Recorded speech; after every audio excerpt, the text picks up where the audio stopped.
क्या हुआ? उठ ही नहीं रहा। तो वो म्यूट कर दो उसको।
Okay.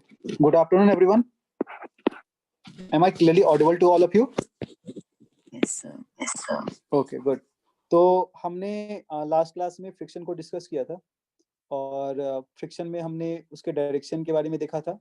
हमने देखा था कि फ्रिक्शन जो है वो सेल्फ एडजस्टिंग फोर्स है, टेंजेंशियल फोर्स है, कांटेक्ट फोर्स है। जब दो सरफेस कांटेक्ट में रहेंगे तभी वो एक्ट करेगा, टेंजेंशियल डायरेक्शन में एक्ट करेगा। और इसका जो मैग्नीट्यूड है वो सरफेस कांटेक्ट कितना नॉर्मल लगाता है उस पर डिपेंड करेगा। इसमें हमने एक म्यू को डिफाइन किया था कि mu was coefficient of friction और it is the property of the surface. जो सरफेस कांटेक्ट में होते हैं उनकी प्रॉपर्टी होती है एंड इट इज कांस्टेंट। हमने देखा था कि दो टाइप के फ्रिक्शन होते हैं, स्टैटिक फ्रिक्शन एंड स्टैटिक और काइनेटिक। हाँ, हमने देखा था कि जब रिलेटिव मोशन स्टार्ट होता है तो उस समय के पहले स्टैटिक फ्रिक्शन लगता है और उसके बाद काइनेटिक फ्रिक्शन लगता है। Kinetic friction. हमने एक वेरिएबल फोर्स लगा के भी देखा था कि कब तक स्टैटिक फ्रिक्शन लगेगा तो रिलेटिव मोशन स्टार्ट नहीं होता, और जब रिलेटिव मोशन स्टार्ट हो जाता है तो हम उस फ्रिक्शन को बोलते हैं काइनेटिक फ्रिक्शन। Kinetic friction. तो अब हम आगे देखते हैं।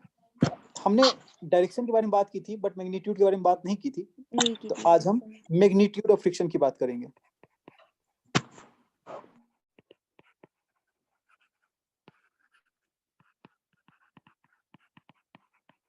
ओके, तो इसमें हम तीन केसेस को डिस्क्राइब करेंगे कि केस वन में होगा no relative motion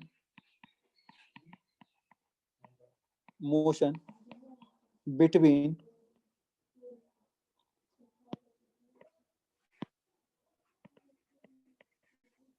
surfaces in contact.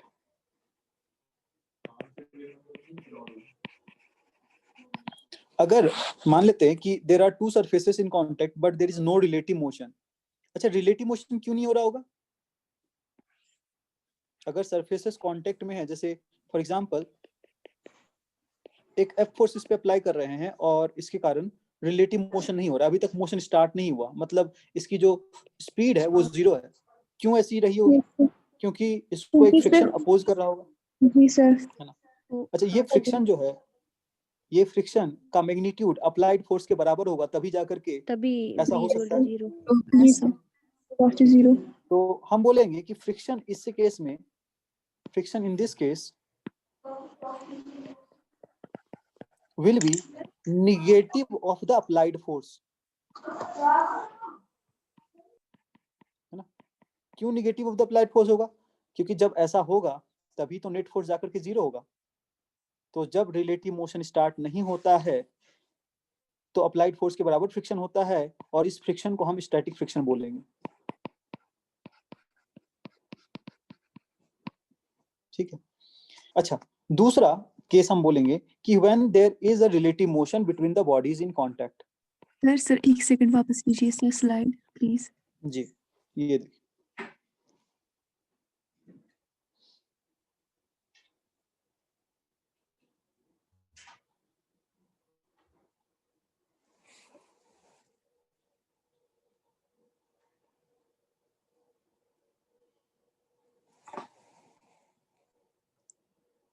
Done sir. Okay, next case देखते हैं। नेक्स्ट केस में है कि अगर there is relative motion between the surface in contact.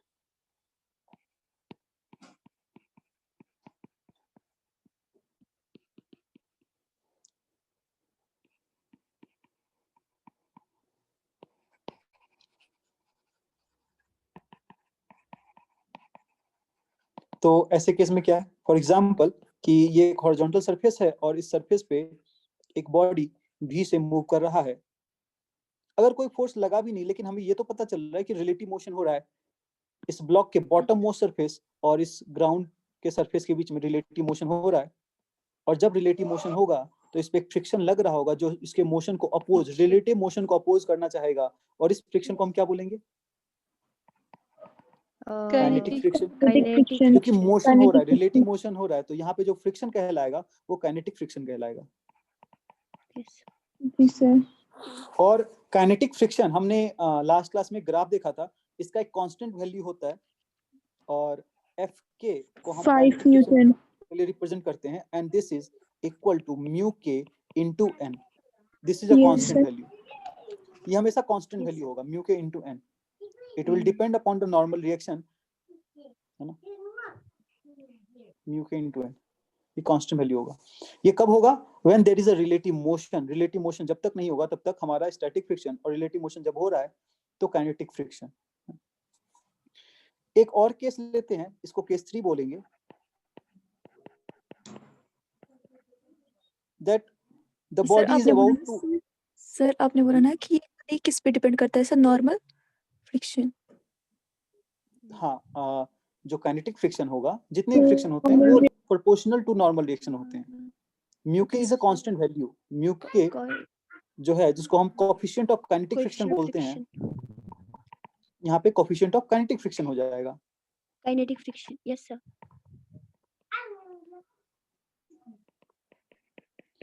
ये जो सरफेसेस कांटेक्ट में होते हैं उनके नेचर पे डिपेंड करता है. फॉर एग्जांपल, अगर जो ब्लॉक है वो कॉपर का बना हुआ है और जो ग्राउंड है वो कोई मेटल नहीं, ये कोई मान लेते हैं सीमेंट या फिर किसी और सरफेस का बना हुआ, तो इस कॉपर और सीमेंट के बीच का एक पर्टिकुलर कांस्टेंट वैल्यू होता है म्यू के, और उसी को हम कोएफिशिएंट ऑफ काइनेटिक फ्रिक्शन बोलते हैं. जी सर. ठीक. नेक्स्ट केस है कि the body is on the verge of starting. The body has not started the relative motion, but the body is on the verge of starting the relative motion. Motion start नहीं हुआ है, लेकिन ऐसा भी नहीं है कि अब मोशन अब नहीं हो सकता. अब थोड़ा सा भी एक्स्ट्रा फोर्स लग जाए तो ये मोशन स्टार्ट हो जाएगा. ऐसे केस में जो फ्रिक्शन लगता है उसको बोलते हैं लिमिटिंग फ्रिक्शन. इसको एफ लिमिटिंग बोलेंगे. और ये म्यू एस स्टैटिक फ्रिक्शन के बराबर होता है. Mu s into N static friction के बराबर होगा. ठीक है. This is coefficient of static friction.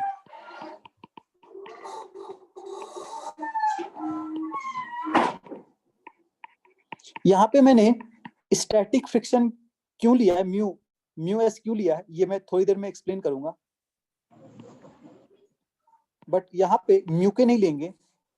Actually होता ये है कि म्यू के और म्यू एस के वैल्यू में थोड़ा डिफरेंस होता है, और म्यू एस यानी स्टैटिक फ्रिक्शन का वैल्यू थोड़ा ज्यादा होता है म्यू के वैल्यू से, काइनेटिक फ्रिक्शन के वैल्यू से. ऐसा क्यों होता है हम इसको अभी थोड़ी देर में समझेंगे. बट अभी हमें याद रखना है कि हमारे 3 केसेस होंगे. एक केस होगा कि रिलेटिव मोशन नहीं हो रहा है, एक केस होगा रिलेटिव मोशन हो रहा है, और एक केस होगा कि रिलेटिव मोशन हुआ नहीं अब तक, लेकिन अगर थोड़ा सा भी चेंज और हो जाए तो रिलेटिव मोशन हो जाएगा, है ना. तो सर जिस समय लिमिटिंग, बोलिए सर, क्या हम स्टैटिक फ्रिक्शन को लिमिटिंग फ्रिक्शन कह सकते हैं? हाँ, नहीं, स्टैटिक फ्रिक्शन को हम लिमिटिंग फ्रिक्शन नहीं बोल सकते हैं, क्योंकि स्टैटिक फ्रिक्शन में बताता हूँ. स्टैटिक फ्रिक्शन, जैसे मान लीजिए ये एक ब्लॉक है, इस ब्लॉक पे मैंने फोर्स लगाया, मान लेते हैं 2 न्यूटन का फोर्स लगाया, और फ्रिक्शन जो यहाँ पे लग सकता है, मैक्सिमम स्टैटिक फ्रिक्शन लग सकता है वो आपका 5 न्यूटन है. तो इस केस में अगर मैंने 2 न्यूटन का फोर्स लगाया तो फ्रिक्शन मेरा लगेगा 2 न्यूटन. अगर मैंने 4 न्यूटन लगाया तो मेरा स्टैटिक फ्रिक्शन लगेगा 4 न्यूटन. अगर मैंने 5 न्यूटन फोर्स लगाया तो मेरा स्टैटिक फ्रिक्शन लगेगा 5 न्यूटन. लेकिन यहाँ पे जो ये 5 न्यूटन है इसको हम लिमिटिंग फ्रिक्शन बोलेंगे. हम इन बाकी जो 2 न्यूटन और 4 न्यूटन था ये भी स्टैटिक फ्रिक्शन है, इसको लिमिटिंग फ्रिक्शन नहीं बोल सकते हैं. इसीलिए हर स्टैटिक फ्रिक्शन का जो वैल्यू है वो लिमिटिंग फ्रिक्शन के बराबर नहीं है. लेकिन हम ये बोल सकते हैं कि लिमिटिंग फ्रिक्शन जो है, लिमिटिंग फ्रिक्शन स्टैटिक फ्रिक्शन के मैक्सिमम वैल्यू के बराबर है. स्टैटिक फ्रिक्शन का जो मैक्सिमम वैल्यू होगा उसके बराबर हमारा लिमिटिंग फ्रिक्शन होता है, हम ऐसा बोल सकते हैं, है ना. ठीक है. Okay sir, thank you sir. तो हमने देख लिया. अब हम देखते हैं कि ऐसा क्यों होता है, स्टैटिक फ्रिक्शन ज्यादा होता है काइनेटिक फ्रिक्शन से. ऐसे आपने रियल लाइफ में भी एक्सपीरियंस किया होगा कि अगर कोई भी काम हमें करना होता है तो हम एक बार स्टार्ट हो जाते हैं उस काम को करने के लिए, तो हम आसानी से कर लेते हैं, लेकिन जो वो स्टार्ट होना होता है वो विदाउट एनी डिफिकल्ट टास्क होता है. हाँ जी सर. तो बेसिकली मोशन का स्टार्ट होना डिफिकल्ट होता है, लेकिन एक बार जब मोशन स्टार्ट हो गया तो उसके कंटिन्यू होने में जो डिफिकल्टीज आती हैं वो कम होती हैं, और फ्रिक्शन भी कुछ इसी तरह की प्रॉपर्टी शो करता है। लेकिन ऐसा क्यों करता है ये देखते हैं। फ्रिक्शन एट माइक्रोस्कोपिक लेवल, इसको ये देखते हैं क्या है। जैसे हम बोल रहे हैं कि यहाँ पे एक ब्लॉक है और ये सरफेस है, तो ये Yes, sir, ब्लॉक और ये सरफेस एक्चुअल कांटेक्ट में कैसा होगा ये बताना चाहता हूँ मैं आपको पहले। like 6 and yes, sir. ये सरफेस आपको लगेगा कुछ इस तरह का अनडुलेटिंग Irregular सरफेस type. है, Yes, sir, irregular. Irregular surface. और ये ऊपर वाला जो ब्लॉक का बॉटम वो सरफेस है वो कुछ भी इस तरह का होगा। Yes, sir. Actual area of contact जो होता है दोनों सरफेसेस के बीच में,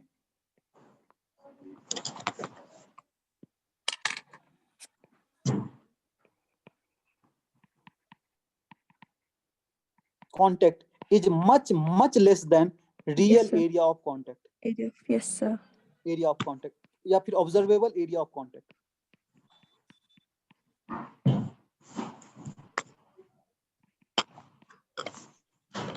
कोई आइडिया है कि कितना होता होगा Sir, इसका रेंज? ये जो एक्चुअल एरिया ऑफ कांटेक्ट होता है ये almost millimetre yes, sir. Millimetre square के साइज में हो जाता है, in the range of millimetre, है ना।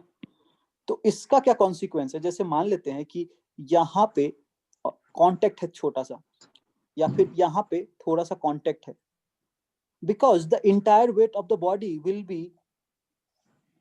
B supported by this force and this force. Though it looks like that this is in contact with this, but it is not actually in contact. Actually, तो जो yes, sir. Pressure होगा वो pressure बहुत ज्यादा होगा, pressure इतना ज्यादा होगा, जैसे सपोज करो, इज्यूम करिए आप कि दिस इज अ पेंसिल, और इस पेंसिल के निब पे हम बहुत ज्यादा प्रेशर लगाते हैं, क्या हो जाएगा? ये मेल्ट कर जाता है, Yes, sir. टूट जाता है ना, टूट मेल्ट जाता कर है। जाता है। तो एक्चुअली क्या होता है कि ये जो पॉइंट ऑफ कॉन्टेक्ट्स हैं, इस पॉइंट पे मेल्टिंग हो जाती है। मेल्टिंग होने का कॉन्सिक्वेंस क्या होता है कि यहाँ पे बॉन्ड्स बन जाते हैं, ये दोनों ज्वाइन हो जाता है और ये भी ज्वाइन हो जाता है ना। तो जब ये ज्वाइन हो जाएगा तो बेसिकली एक तरह का बॉन्ड क्रिएट हुआ, और अब अगर आप इसको इस तरफ मूव करना चाहते हैं किसी वेलोसिटी से, तो स्टार्टिंग में क्या होगा? इस बॉन्ड को तोड़ना पड़ेगा, Yes, sir. Hindrance you आएगी। have to break this bond. So you have to break this bond. To break this bond you have to apply extra force, and once the bond is broken, once the body has started moving, तो अब इस bond को बनने में time लगेगा, लेकिन जब तक ये बॉन्ड बनता तब तक बॉडी आगे मूव कर चुकी है। तो अब इस तरह के बॉन्ड को नहीं तोड़ना है। यही कारण है कि स्टैटिक फ्रिक्शन जो होता है वो ज्यादा होता है कंपेयर टू काइनेटिक फ्रिक्शन।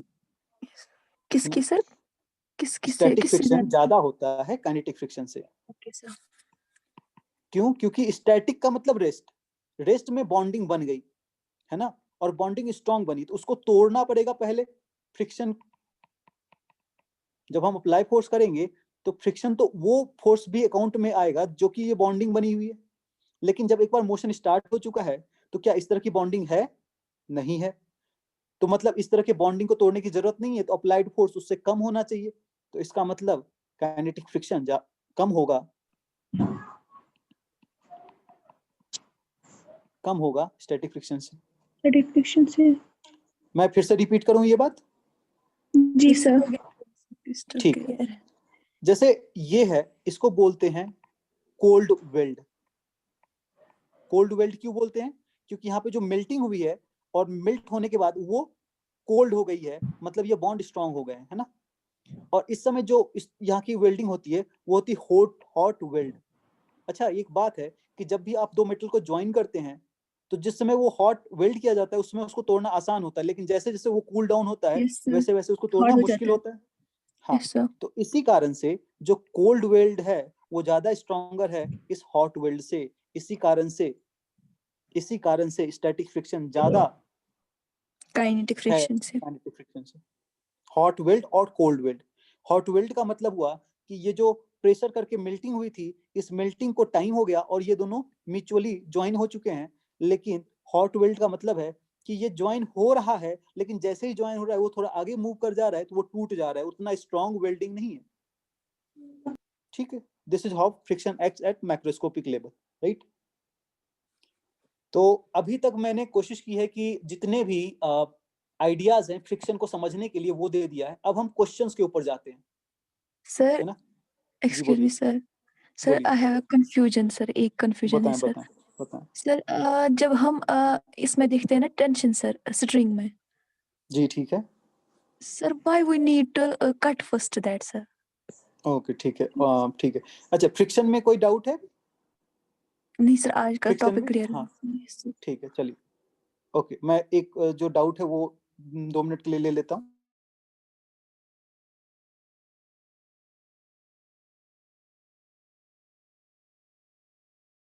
है मतलब ना, क्यों ऐसा क्यों है सर? हाँ ठीक है।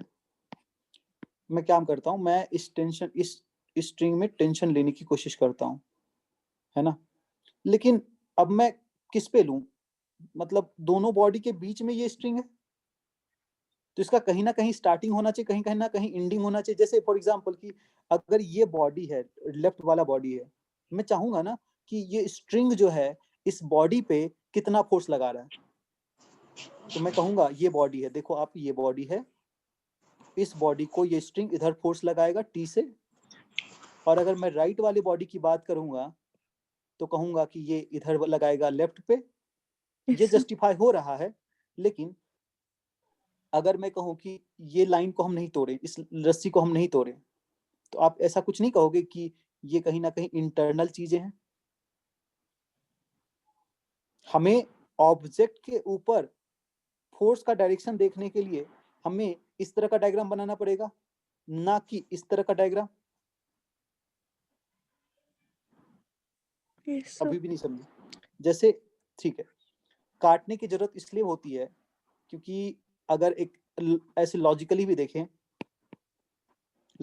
देखें तो ये अगर क्रॉस सेक्शन है स्ट्रिंग का, तो इसके इनसाइड से इधर फोर्सेस आएंगे, ऐसा और इसके इस साइड में अगर देखें, मतलब मैं इसी डायग्राम को लेफ्ट के लिए राइट के लिए देख रहा हूँ, तो इस तरह से आने चाहिए, है ना। जी सर। तो कहीं ना कहीं ये स्ट्रिंग का जो टेंशन है वो इंटीरियर फोर्स है, वो एक्सटीरियर फोर्स नहीं है। जी सर। वैसे भी अगर हमें क्लियर कट, क्या हम आपको मैं बोलूं कि I think this diagram looks better than this diagram. Sir sir लेकिन हाँ सर ठीक, इतना समझ आया सर कि जरूरी कट हाँ, करना है, लेकिन जी हमें सर मतलब जैसे सर कुछ मतलब सेंटीमीटर या मीटर है स्ट्रिंग सर, तो हमें मतलब 2 ब्लॉक्स लगे हैं साइड में, तो हमें सर जरूरी है मतलब पूरा हाफ करके काटना है सर कि अगर किसी में हाँ ज्यादा भी हो जाए या कम भी ठीक है हो ठीक जाए। है ठीक है, मैंने ये बोला था। हाँ ठीक है, इसका आंसर, ये बहुत अच्छा क्वेश्चन है, ये अच्छा पूछा आपने कि जैसे अगर ये स्ट्रिंग है, मैंने ये कहा था कि इस स्ट्रिंग को आप यहाँ कट करो, यहाँ कट करो, यहाँ कट करो, टेंशन हर जगह सेम होगा, ये बोला था ना। Same yes sir. स्ट्रिंग में सेम टेंशन, ठीक है। स्ट्रिंग कैसा होना चाहिए? ये मासलेस, मास में सर इंटेंसिबल मासलेस, ठीक है। एक मासलेस। काम करता हूँ, मैं एक क्वेश्चन लेता हूँ पहले, उससे पहले, ताकि मैं इसको क्लियर पाऊँ। मास अगर स्ट्रिंग में होगा तो उसको क्या बोलेंगे? तो रॉड रोप टाइप हो रोप रोप सर, या बोलेंगे। या मान रॉड, लेता यस हूँ सर। ये 2 kg का रोप है, और इस पे फोर्स लगा रहा हूँ, ये क्या है? रोप है, और इस पे फोर्स लगा रहा हूँ, मान लेते हैं 2 न्यूटन का, और इसका जो लेंथ है ये है 2 मीटर का, ठीक है। जी सर। अब मुझसे किसी ने सवाल किया कि आप इस पे 3 पॉइंट लीजिए, ये पॉइंट ए है, ये पॉइंट बी है, और ये पॉइंट सी है, और हर पॉइंट पे टेंशन बताइए कितना है। जबकि लेंथ के बारे में उसने बोला कि this is 0.5, this is 1 metre, and the last one is 1.5 metre, ये ऐसे सर बोल दिया, ठीक है।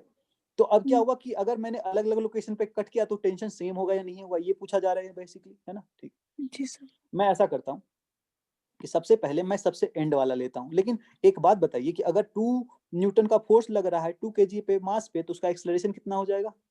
0 1 मीटर पर second 1 square, sir, net force divided by total mass is 1 इतना। 1 अच्छा, अगर मैं ये जो सबसे लेफ्ट वाला है, इसका मास कितना होगा? इसका मास अगर हम देखेंगे तो हम कहेंगे कि इसका जो लेंथ है वो लेंथ कितना है? 0.5 मीटर। 0.5 0.5 मीटर। हम कहेंगे 2 मीटर रोप का मास 2 kg है, तो 1 मीटर रोप का मास कितना हो जाएगा? 1 2 by kg. 1 1 kg। हाँ, Yes, 2 sir. by 2 कर देंगे। अगर 0.5 मीटर का पूछेंगे तो क्या हो जाएगा? हाफ से मल्टीप्लाई कर देंगे, 0.5. हाफ के जी। अच्छा, तो इसका मतलब इस पार्ट का जो मास है वो 0.5 kg है। Yes, sir. अच्छा, मान लेते हैं Yes, इसको sir. टेंशन यहाँ पे टी भी लगेगा इधर, Yes, sir. Yes, sir. Yes, sir. Sorry T A, sorry T A है ना। इस पार्ट को एक्सेलरेशन कौन प्रोवाइड कर रहा है? टेंशन ही। हम ऐसा लिख सकते हैं ना, T A is Yes, sir. Equal to mass into acceleration, लेकिन इसका एक्सेलरेशन Acceleration. कितना है? 1, 1. अच्छा 1. क्योंकि पूरा रोप एक ही एक्सेलरेशन से जाएगा ऐसे राइट की पूरा तरफ, रोप एक 1 ही मीटर पर एक्सेलरेशन सेकंड जाएगा। स्क्वायर। Yes, sir. इसका जी, सर। मतलब हुआ कि यहाँ पे टेंशन हो गया 0.5 न्यूटन। एक बात समझे आप? Yes sir, Yes. एक बात हो। ठीक है, अब दूसरा बात समझते हैं कि अगर मैंने इस पूरे स्ट्रिंग की बात करी, यहाँ से लेके यहाँ तक की स्ट्रिंग, तो इसका मास कितना होना चाहिए? 1.5 no, 1 होना चाहिए ना, हाफ है ना, 1, हाफ है sir. ना। यहाँ से लेकर के यहाँ का लेंथ 1 मीटर है, तो Yes, यहाँ पे sir. देखते Yes, sir. हैं कि 1 One. मीटर लेंथ होगा तो मास होगा 1 kg, है ना। अगर इस वाले पार्ट की बात करेंगे तो इस पे टेंशन लगेगा, इधर टी बी, मास है 1 kg और इसका एक्सेलरेशन हो रहा है इस तरफ 1 मीटर पर सेकंड स्क्वायर, तो मैं क्या बोलूंगा? T B is equal to mass into acceleration which is 1 newton. Yes, sir. 2, 1. तो इसी तरह से हम सी पे भी एक्सेलरेशन निकाल सकते हैं। Yes, sir. ठीक है, तो 1.5 इसका मतलब हम कहेंगे 1.5. कि जैसे जैसे हम आगे जा रहे हैं वैसे वैसे टेंशन का वैल्यू बढ़ता जा रहा है और सबसे ज्यादा टेंशन जो होगा वो आगे में होगा, सबसे आगे। Yes, sir. है ना? Yes, sir. लेकिन ऐसा क्यों हुआ? ऐसा क्यों हुआ? अगर मैं कहूं कि अब इस रोप में मास ही नहीं है, मैं क्या कह रहा हूं? रोप में मास ही नहीं है, मास ही नहीं है. मास ही नहीं है, तो ये मास नहीं है, ये भी मास नहीं है, यहाँ पे भी मास नहीं है, मास नहीं है, तो Same टेंशन होता क्या हर जगह सेम हो जाएगा? है. Yes, sir. तो इसका मतलब हुआ कि ये जो स्ट्रिंग बोल देते हैं मासलेस है, इसी के कारण हर पॉइंट पे कहीं पे भी कट करे टेंशन सेम आना चाहिए, Same आना चाहिए. क्योंकि टेंशन जीरो है बेसिकली। जीरो कब है? जब इसके Zero. इस एंड पे मास नहीं है। अगर यहाँ पे मास होता तो फिर टेंशन आ जाता। Massless. सर Yes, फिर sir. दैट हम कहीं पे भी स्ट्रिंग को कट कर सकते हैं। बिल्कुल बिल्कुल, कहीं पे भी कट कर सकते हैं। तो Okay, इसीलिए मैंने ये लिखा था कि when a string is cut at any point, अगर मासलेस स्ट्रिंग है तो कहीं पे भी काट लो टेंशन सेम आएगा। और हमने इस तरह की भी डायग्राम बनाए थे कि जैसे अगर इस तरह से रखा हुआ है, ये इस पुली है और इस तरह से एक ही स्ट्रिंग है, तो चाहे यहाँ कट करो चाहे यहाँ कट करो, टेंशन तब भी यहाँ भी टी होगा और यहाँ पे भी टी होगा। Yes, sir. ठीक है, Yes, sir. तो हमने ये Thank सारे you so क्वेश्चंस much, किए sir. थे। Let us come to friction now. Friction. ठीक है, सबसे पहले क्वेश्चन एक है, there is a block. Now we are going to, we have discussed the theory of friction, now we are going to take questions based on frictional forces. Yes. There is a block of mass 5 kg and the friction coefficient is 0.2. What is the frictional force in this case? Find frictional force.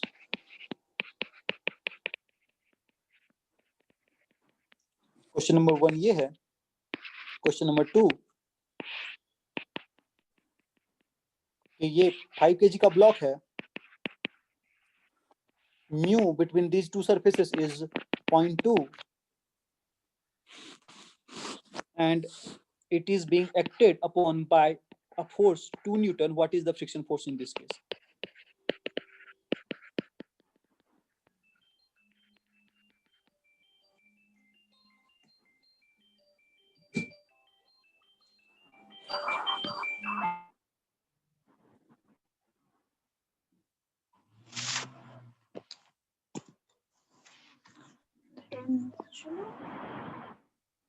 पहले में 10 sir, दूसरे में 2.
Okay बच्चों, what is the answer?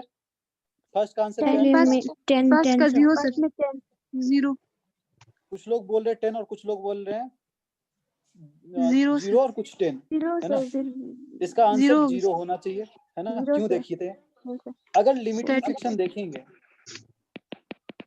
तो इसका value कितना होगा? Mu इतना और n मतलब 50, तो ये हो जाएगा 10 न्यूटन। लेकिन क्या इसमें रिलेटिव मोशन होने का कुछ सवाल आ रहा है? No sir. नहीं। क्या किसी भी No, तरह के मोशन का सवाल या फिर कोई फोर्स लग रहा है, तो जब इसको मूवमेंट हो ही नहीं रही, जब रिलेटिव मोशन हो ही नहीं रहा, तो फ्रिक्शन क्यों लगेगा भैया? नहीं लगेगा। The friction in this case is zero, zero है ना? फ्रिक्शन लगा सकता है, लेकिन लगाने की जरूरत पड़ेगी तभी तो लगाएगा। अगर ऐसा होगा, अगर किसी ने बोला 10 न्यूटन का, तो मैं कहूंगा कि हाँ ठीक है, 10 न्यूटन का किस डायरेक्शन में, इन विच डायरेक्शन? तो फिर कैसे डिसाइड करोगे? You have to observe that कि जो बॉडी है उसमें रिलेटिव मोशन कांटेक्ट सरफेस पे होना चाहिए, लेकिन जब तक